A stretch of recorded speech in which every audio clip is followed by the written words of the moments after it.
Assalamualaikum warahmatullahi wabarakatuh. Halo semuanya, perkenalkan nama saya Kirli Katika Ufal Araf dengan NIM 25612111. Teman-teman, perbincangan tentang pendidikan memang tidak ada habisnya. Setiap waktu dan setiap peradaban, pendidikan menjadi salah satu faktor utama untuk penentu negara itu mengalami kemajuan atau kemunduran. Nah, pada kesempatan kali ini, saya akan menyampaikan salah satu aliran pendidikan dari tokoh filsafat yaitu Ibnu Khaldun. Ibnu Khaldun atau Waliuddin Abdurrahman Zaid bin Muhammad Khaldun lahir di Tunisia pada tahun 1332 Masehi. Ia tumbuh di keluarga yang sangat mencintai ilmu pengetahuan dan juga ilmu politik.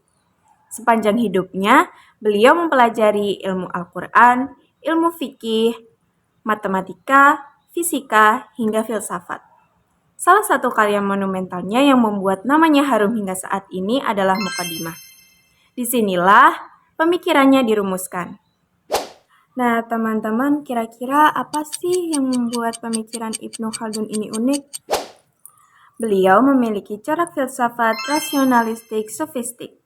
Beliau berhasil menggabungkan antara wahyu Tuhan dengan rasio atau pemikiran manusia dan berpendapat bahwa pendidikan itu bukan hanya teori di atas kertas, tetapi pendidikan adalah proses bagaimana manusia mencerna suatu peristiwa zaman, kemudian memprosesnya dalam pikiran, lalu menghayatinya di dalam hati.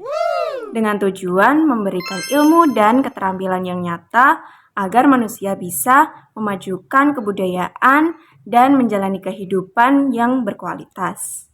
Meskipun Ibnu Khaldun tidak menuliskan secara eksplisit tentang tujuan pendidikan, namun para ahli mencoba untuk menangkap esensi dari pemikirannya menjadi 3 poin penting.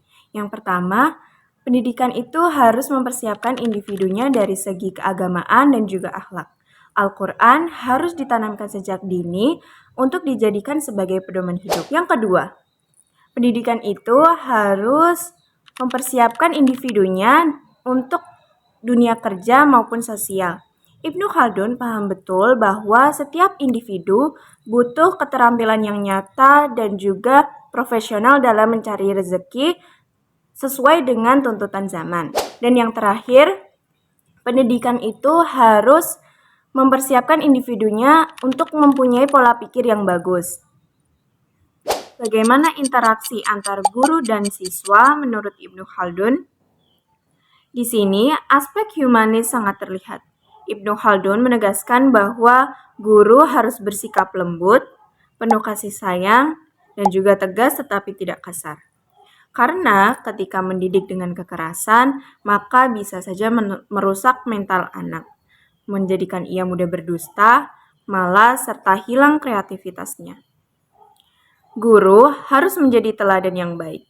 Kurikulumnya Ibnu Khaldun membagi menjadi 2 tingkat. Yang pertama, tingkat pemula. Pada tahap ini difokuskan pada Al-Quran dan juga dasar agama untuk memperteguh keimanan. Baru setelah itu, pada tingkat lanjutan, siswa diajarkan konsep tekstual atau nakliyah seperti ilmu tafsir dan juga ilmu rasional atau akliyah seperti kedokteran, matematika, fisika, dan astronomi. Nah, poin yang paling aplikatif dari filsafat Ibnu Khaldun ini adalah metode pembelajarannya. Yang pertama, metode pentahapan dan pengulangan atau tadaruj wa tikrar. Guru sebaiknya menjelaskan terlebih dahulu materi-materi yang umum, kemudian baru diperinci lagi menjadi submateri yang lebih khusus. Kemudian diulang lagi agar siswa menjadi lebih paham dengan materi yang diberikan. Yang kedua adalah penggunaan media dan alat peraga. Ibnu Khaldun menegaskan bahwa anak-anak itu belajar melalui panca indera, maka belajar akan lebih mudah ketika menggunakan alat peraga secara langsung, tidak hanya membayangkannya saja. Yang ketiga adalah widya wisata atau pembelajaran di luar kelas. Beliau sangat menganjurkan siswa diajak untuk keluar kelas untuk pembelajaran agar memuaskan jiwa eksplorasinya terhadap alam sekitar.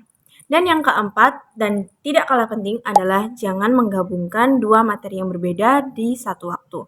Karena hal itu bisa memecah konsentrasi dari murid. Setelah sedikit ulasan dari filsafat pendidikan menurut Ibnu Khaldun, semoga menambah wawasan dan juga bermanfaat bagi kita semua. Terima kasih. Wassalamualaikum warahmatullahi wabarakatuh.